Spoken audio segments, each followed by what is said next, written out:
in the world of job seekers, specifically for people that didn't elect for the change. They had change come to them. They were involuntarily laid off. They may have been told that they were rejected because of ageism. How do you help those kinds of people navigate? In the beginning, it really is just about being a good listener, because in the beginning stages of things that happen to people, they're not ready for somebody to give them advice on how to move forward. But I will say nothing happens to us. It always happens for us. Everything that has happened in my life, for the good, the bad, and the ugly, has happened for a purpose and a reason. And maybe I didn't know what that meant at that time, but I certainly can tell you 20 years after I lost everything in a fire, that happened for a reason. And so what I do for myself now, when something significant happens in my world and it's not on the good spectrum, I just kind of just sit there and say, I accept this pain with pleasure. The idea of job security is outdated as a landline. If you haven't been in a search for a while, it's probable you will at some point, by choice or not. Most executives admit to staying way too long or sense what's coming and justify staying anyway. There's another reason. The faulty belief that navigating to what's next will inevitably be worse and has to suck. Screw that. Lauren Greif has spent a lifetime in corporate and executive search, calling bullshit on stale career advice that most still use. This is Career Blast in a Half, the career podcast for executives ready to cut past outdated career advice to fuel your outcomes now. So let's go. Okay, you can't see us, but we're like literally giggling and laughing like we're having a play date. Because when you get Renee DeVore in any proximity, I mean, it could be literally hundreds of miles away. I know this because I was in contact with her on a recent vacation. You can feel all the goodness.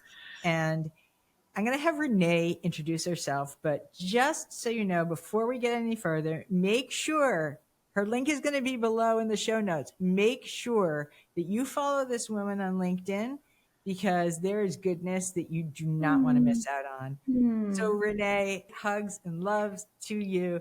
And today our topic is one that we customized just for you. Yes. And it's all about shifts from within and managing change. So Yeah. I could not think of a better person to speak on a better topic and tell us a little bit about yourself, introduce yourself, but also when I told you what the topic was, you're like, oh, I love this topic. And so tell us why you love it so much. I'm so happy to be here and so happy to be on the other side of the screen with you. And one day we are going to meet in real life and it's going to be amazing.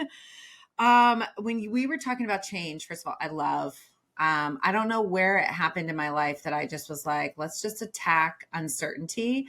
But it started back when I was 24 years old. That was where change really began to happen. So I was an educator for 25 years. I was a principal for the last 16 of those 25 years. But in the midst of all of that, I was also somebody who wanted to experience life. And so I moved a lot. Excuse me. I moved a lot. I moved to different places and spaces in my time, just wanting to experience maybe new challenges, but also new cultures, new people. I always moved places on my own, not knowing anybody. And people are always like, how do you do that? And I'm like, I don't know, but I just do. And I make it happen and I make it work. And it always worked out. And I took the biggest leap probably of my life. Most people would say the biggest leap was moving to another country, moving to Mexico at the age of 45, right? Most people would say that's the biggest leap. I would say the biggest leap happened when I decided to leave my 25-year career, right? Leave my pension, leave my 6-figure salary of 16 years, leave a life that I knew since I was 21 years old, and basically say, I'm going to jump into something completely different and I have no idea what it's going to be. And so I did. At the age of 48, I left my 25-year career. I thought I was moving into corporate. I applied to a whole bunch of jobs. That didn't work out for me. And then I started to listen to these whispers inside of me that were basically redirecting me to a different path. And so I just started exploring what that path was, and I landed being a life and leadership coach, where now I get to work on two different sides of the coin. I get to work within a company as a leadership coach and consultant, and I get to ignite change there. But I also get to ignite change in women and work with them more of on probably a spiritual stage, that's not always rooted in, business tactics and work and all that kind of stuff, but it's really about what's in our soul. So that's what I'm doing these days. And honestly, probably helping people. In fact, I just got off a call not too long ago. Somebody who's like talking this entire time about how they dive into change, but they were really scared in this moment to try something different. I'm like, but your whole life story, you just shared your life story with me, which was all about change. So why now are you scared? Right. So So, this is the perfect kickoff because I want to say that people say they want to grow, they want to, experience X, Y, and Z. In my world, I hear it like, I want to level up, right? Like, I want all these things to happen.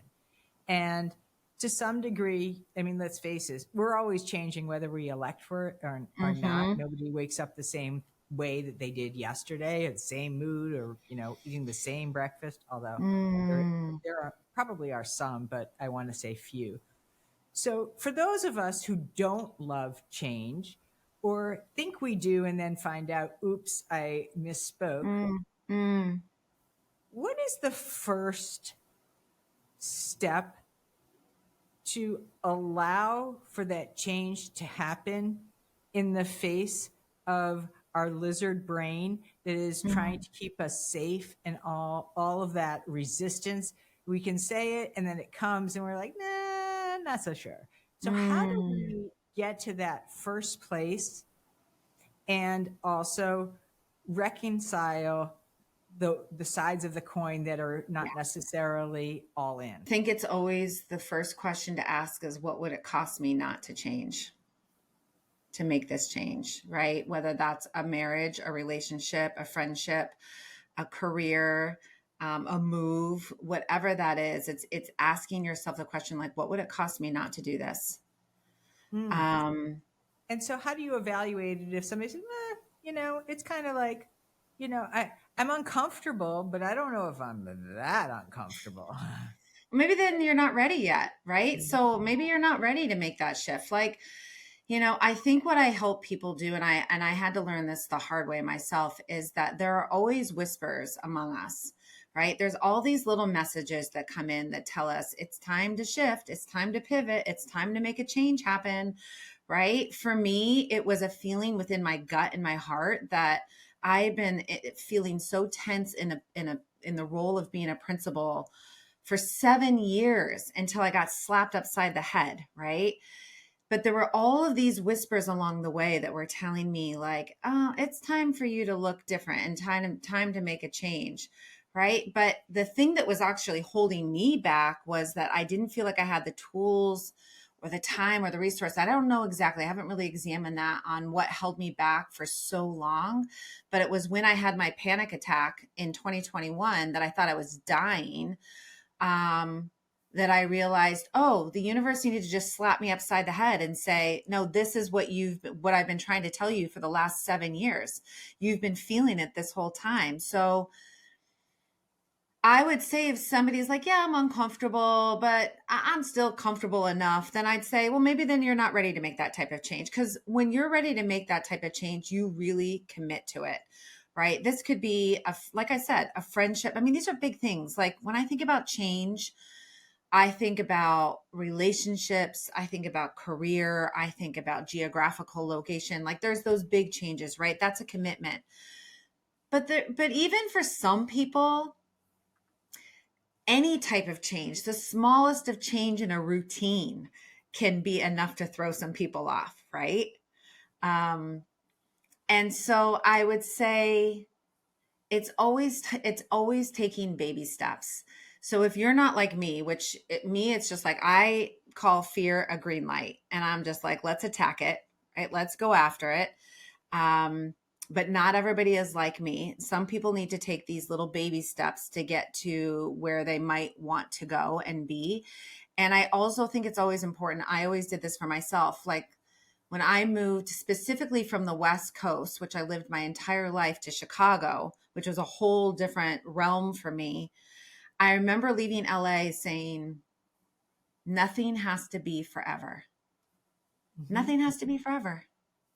Right. I So think that you also give yourself a way out. I really like that. You can always go back, and you can always. I like to say, most of the changes, while they may come with a little kicking and screaming in the beginning, um, I'm going to say, at least for my clients and for myself personally, I wouldn't change one thing. Mm-mm. I would never go back, and I think they're 99% for the better, as difficult as they were to make it.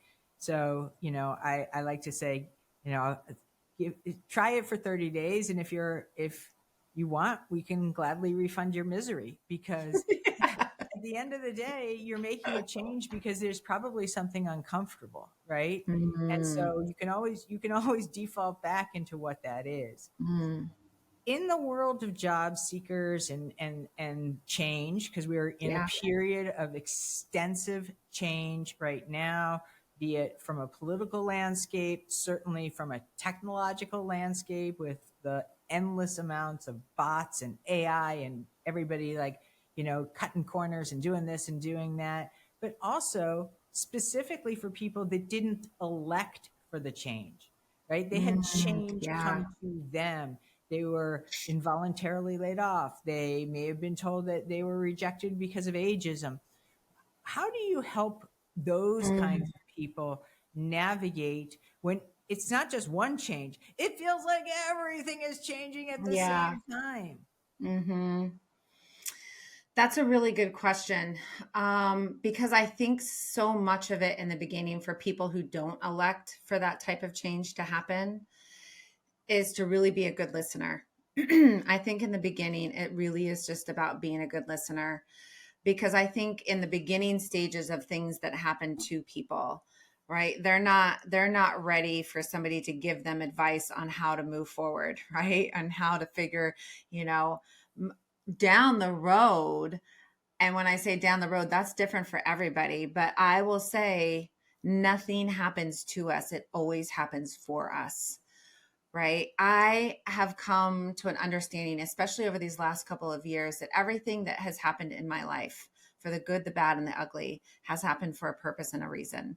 And maybe I didn't know what that meant at that time, but I certainly can tell you, 20 years after I lost everything in a fire, right, that happened for a reason. And as painful as that time was for me, and as difficult as those moments were, I can, and it actually didn't take me that long to figure out what the reason was for that particular incident. But there's always a reason for everything. There's a lesson in all of it. And so what I do for myself now, and I haven't always been like this, but I've gotten better, is that when something significant happens in my world and it's not on the good spectrum, I guess I would say, I just kind of just sit there and say, I accept this pain with pleasure. Mm, I wow. accept this pain with pleasure, because I know that whatever lesson I'm supposed to gain from this experience is actually going to help me grow into whatever my purpose is here while I'm here. And so I would say the first part of that is really just being a great listener. Not everybody's ready to hear I accept pain with pleasure, right? Not Right. everybody's ready to hear that, but Well, there what do will you be a do if moment in you're time the where they job can. seeker? What do you do if you're not, if you're the coach? Yeah, I can understand the listening, but if you're the Mm, person that's actually in that spot, right? mm, Are you listening to yourself? What are you mm. going through when you are adapting to the tsunami of things that have happened, and you're in a deep state of uncertainty? Yeah. I think it's different for everybody, right? I can only speak for myself, and I've never lost my job before. So I don't know what that feels like. I've made the choice to leave every job I've left. Mm. Um but I've read a book recently on somebody who did lose their job, and has spoken very openly about it. And so I've been able to empathize based on their experiences. And I think it's just like grief, right?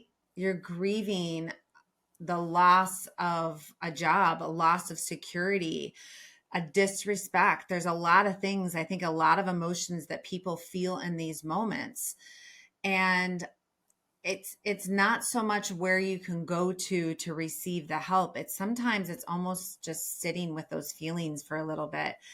And I don't say sitting with those feelings to a place where you're in utter devastation and you don't have anybody else to go to. But I think trying to pull out like, this isn't personal, this, even though it feels really personal, I think in these job loss situations, what I'm gathering is that there's such a personal, it feels like such a personal attack, right?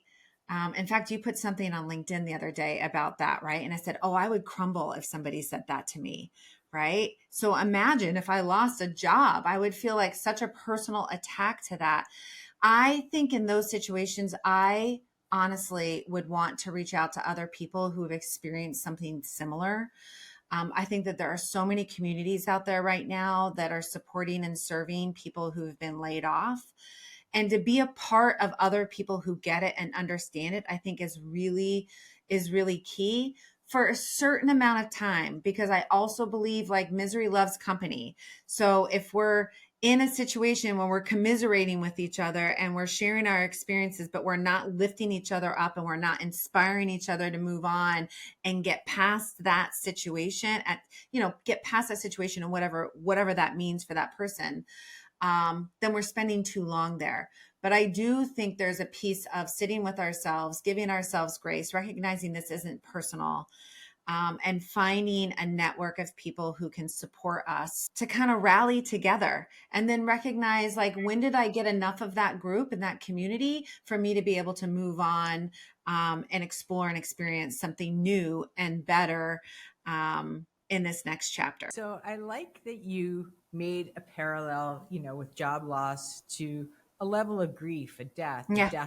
it could be a death of a Mm, title, it could be a death of that identity, it could be a death maybe of that industry or that company. yeah. I'm curious, like with that parallel, are there stages and phases of change? Is there the raw and real, like I just like, listen, I've just gotten whiplash because, all this change happens at once and then, it goes through different Mm, iterations. How does change mellow and maybe become less acute? And most importantly, what can we do to both honor that change without driving so much drama around it? I can do that mm. too. Oh my God. Like, while I was traveling, I was like, oh my God, so much change. I'm so unstable. So like, how do those two things, of course it's different for every person, but what are some things that we can do so that in the phase or stage of change, we can still show up in a way that builds our own dignity and self-respect, and Mm. hopefully doesn't necessarily jeopardize too much energy output that is going to deplete us. I think you have to find what grounds you, right? And for everybody that's different. So when I think about change, that is an evolution. Change is an evolution. And again, I think that this is personal for everybody and how people experience. So I'm somebody who might on this side of it say, I'm all for change, and just I don't know how I would navigate job loss. I know I would feel like it's a personal attack. I already know that, and I don't even need to experience it, right? But I think for change for everybody is so personal, and the way that we evolve through that. Who I am today and how I experience change today is very different than who I was before. But what I've known is really important for all of us when we're experiencing change is that we have to stay grounded, right? We have to get grounded in something, whether that's our values, whether that's a mission, our gifts, whether that is physical, right? Exercise, whether that's getting out into nature. There has to be something consistent and stable that we can grab onto as we're experiencing change, right? And I think maybe when you're in the beginning stages, right, just like any grief pattern, right?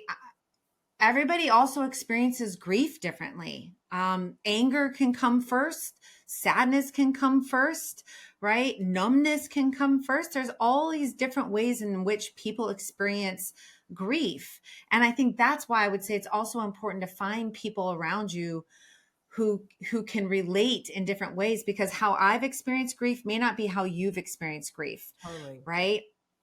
and I, and I've experienced death, the death of a loved one, and that may be different than the death of, or job loss. Um, but I think what I can say about grief as a whole and the changes that you go through and all the different feelings you feel, right, during this process of getting through that grief, is finding some sense of grounding and stability through all of that. And that happens within you, right? yeah, I really, I would echo a lot of this idea around anchoring and finding Mm-hmm. things that are your safe place or your pillars of stability, so to Yeah. speak. But I'll share with you some of the ones that come from our clients. We just did a gratitude exercise yesterday Mm. in our executive group cohort. Out of all the people that were there, I think there were like 10 or 11 people. At least 8 of them said that it was gratitude for their network. So Mm. network is obviously a very big term. There's Yeah. millions of people in a network. But what I would say is, find your quote unquote 5 people, the 5 people that are going to, lift you up, inspire you. I like Mm-hmm. to pick people like, I have the friend that's like the consoling friend. I have the friend Mm-hmm. who's like, the moonstruck, like slap, snap out of it Yeah. friend. You know who to go to. Yeah, I have a whole bunch of people that are more like analytical, and then other people that are more, on the softer emotional side. Yeah. And so what I will say with respect to any of that, for the people that you ask advice from Mm. with change, pick the people who who you inherently trust, right? Inherently trust, and then whatever it is, you don't have to do it perfectly. Yeah. It's like take something that they Yeah. advised, so that if you're asking them how to manage through change and you bend their ear, which is totally great, and I encourage you to do that, but try it, because they're not waiting around to like kind of pull a rabbit out of their butt. Like they're giving you the Mm. best of what they've got. And I know for so many, myself included, I say I want change, and I say bring it on, and then I'm like, oh my god, I'm so in over my head. What was I thinking? So I think that that's Yeah. that's just a part of the normal part of change, is you don't really know what that change is until you're in it. Yeah, I think you really bring up an important point too, that when we ask for people's advice, we have to recognize that some of that can turn into noise, right? Mhm. And I think what you shared, it's like when people are giving advice, it's like pick and choose what you want to take out of it. It does not have to be the holy grail of like you have to go and do everything that everybody tells you, because there's going to be a lot of people out there who are going to give you unsolicited advice as well, right? I think it's also important on the other end, if you are somebody who's receiving someone else who has suffered some sort of loss, specifically in this case, job loss. It's always nice to ask the question like, would you like some feedback? Would you like some advice? How would you like me to show up to this conversation for you? Right. So that, Totally. because we don't always know what the other person is searching for unless we ask that person. So if I know somebody, like a friend is coming to me, I might ask the question like, how do you want me to show up for you? Do you want me to just be a listener? Do you want me to be a coach? Do you want my feedback? What do you need from me? And so I think it's important on the other end too, for people who are listening to this, is that if people are coming to you after having just experienced something, and maybe they're searching for something from you, you just need to ask that question. What do you need from me in this conversation right now? So I know that you work with a lot of other coaches. You help people in all kinds of transition periods in their life. What I'm curious about, how do they navigate through, yes, they're grounded, or yes, they have that, but how do they know how to keep going? Right? Where do you find your mojo in the periods that can seem a little on the dark side? Mm. Can I go a little woo woo? Go. Yeah. That is probably what I work most with my clients on. Those are the messages that I'm talking about. Those are the whispers, the glimmers, right? You see those, you've heard those before. Those are the little signs that are all around us that are saying we're headed in the right direction. And here's what we also need to know. Even if we take a misstep, right, even if we go in a path that maybe that we're not supposed to go on, that just recalibrates somewhere and says, okay, they've decided to go down this path, so we're just going to send some more messages to get them back on track here, right? That was the panic attack. That was when I got a slap upside the head, because there was many moments in that 7-year journey that I was being told it's time to move on. So, and I didn't. I went to Mexico. That was right. I went to this path to Mexico. And that probably should have been the time where I said, okay, I'm not doing education anymore, but I didn't. So I had to, the universe had to recalibrate and say, all right, well, she's made a decision, come back to education. And we know that's not going to work out. So let's just get her going here. So I would say when I work with my clients and they're heading in a significant change, I'm always looking for ways that we can seek affirmation that we're heading in the right direction. And a lot of that comes internally, right? Like, what does our gut, what does our heart say? What do we feel as we're taking these steps? Because truthfully, we might go and seek from everywhere else and everyone else to give us the direction that we need to go in, but we honestly know exactly what we need to be doing. We just need to feel it. We need, instead of getting up here, spending so much time here, we have to get into our hearts and in our guts, and we have to feel, we have to be and be still and feel deeply on where we're headed. And then Why do as we we, have to? Wait, why do we have to? what do you mean? Why do we have to? Why do we have to go there? Why can't we just Because our head, all we do is say the what ifs. That's our head. We overthink so much. I will say probably more, no, I don't want to make this gender based, but I would say women. Okay, I'm just going to use me. If I'm in my head too much, right? I could make a plan go awry real quick. So anything I might feel in my gut is the right move, if I let it come to my head and I sit with it too long up there and I try to plan it out and I try to control every move and turn, right? I'm not going to do it because I get all caught up in all the what ifs, right? So I know when there's a feeling within me, like this reaction of some sort, that's like Mexico, right? When I have a reaction to me that's like, can I do this? I think I can do this. Maybe I need to do this. And then I just put one foot in front of the other. For me, in the case of moving to another country, all it was just saying something to somebody. All I did was just put in, like, should I move to Mexico? And they were like, yeah, that'd be amazing. Oh my gosh, we'll totally come and meet you there. And I was like, oh, okay. That was my first step, right? My first step into change. It was so small. But when I look back on it, it was so significant because those people gave me permission to think big, right? So those are the little affirmations along the way. Maybe it's synchronicities. Maybe it's the angel numbers, 111s, 2222s, right? 1717, whatever that might be for you. There's whispers and glimmers everywhere that tell us we're headed on the right path. And I think this is also important for your listeners to hear. Even if we take the wrong step, it doesn't mean we've made a horrible mistake in life. We can get back on track. I was actually thinking about, like, I made a wrong turn when I was like out in California driving and had no idea, and it was like rerouting. I was thinking like, Exactly. exactly what's Exactly. happening. Right? That's Yeah. perfect. Perfect analogy. So,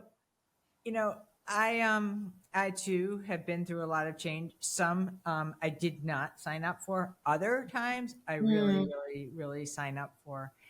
And what I also want to kind of do a shout out between you and me and the audience is that even when it's hard and you do it, there is so much self-respect and dignity in doing it. And just saying that you did it, you made that change. You honored you.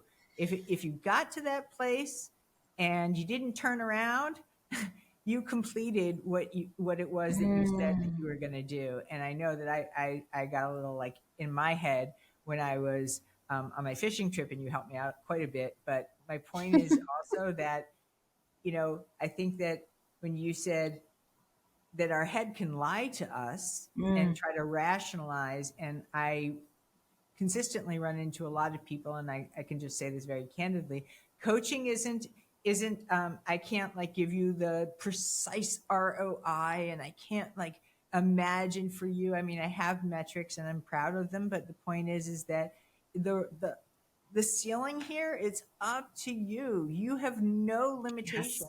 Yes. You have no limitations. So Girl. if you think it's not going to work, you're pretty right. If you think that it will work, you're 100% on the nose. I mean, you really want to just allow yourself to get in touch with the thing that's calling you to do it. Because if you get so much in your head and start like hyper rationalizing, I mean, you may as well go try to solve world peace or figure out how electricity works every time you turn a light on. It's like we can overanalyze a lot of things. So if you are in that situation with a lot of change and you are seeking advice, really get in touch with who you're sourcing that information from. Yeah. If it's somebody that you trust, I think there's a big difference. And also, I love what you were talking about. Get to a place where you have groundedness or a sense of clarity. I mean, I think that what's so complicated about change is that we want to fix, manage, and control it. Yeah. when the backdrop and the whole narrative is all over the place. We just want to like squeeze it into some like nice little toothpaste tube and say, okay, like I'll push it and let it come out when I want. And sometimes it works and sometimes it doesn't. And here's the thing, we have such little control. We think we have so much control, but realistically, the only thing we can control is the way we think, right? Our mindset. There's so much in this life that's out of our control. So if we can just learn how to shift our mindset into a way that's actually productive for us, we'd be in a much better place. Well, with that said, we are about to go into a season of change, not only with the actual season of, the fall and, of course, towards the end of the year, but also, it being an election. So please, take good care of yourself, navigate change, find your people, get grounded, and listen to your heart and your soul. So I just want to thank you, Renee. I absolutely am cuckoo bananas crazy for you. And thank you for coming on the show today. Also, for all of you who are listening, I need your help. I really, really, really need your help. Please subscribe to this podcast. Please do that. Number one. Number two, please, somebody out there, do me a solid and write a review for this podcast, because we have over 100 right now. But trust me, we are going to be busting moves in 2025. We're coming up to 100 episodes. And this thing is like some serious hard work. I was like freaking out when I started all that change. But anyway, I'm leveling it out. And now I'm going to take it to the top all over again. So thank you for being with me on this ride. And we love you. And thank you for all that you do, dear listeners. And good luck with everything. Okay? If you need any help, you know where I am. All right? Talk soon. Thank you for joining today. We appreciate your listening ears. Big time. We ask this: use these tools, not tomorrow, right now, and share them by spreading the love, leaving us a rating and subscribe so you don't miss the next career blast in a half. Most of all, thank you for you.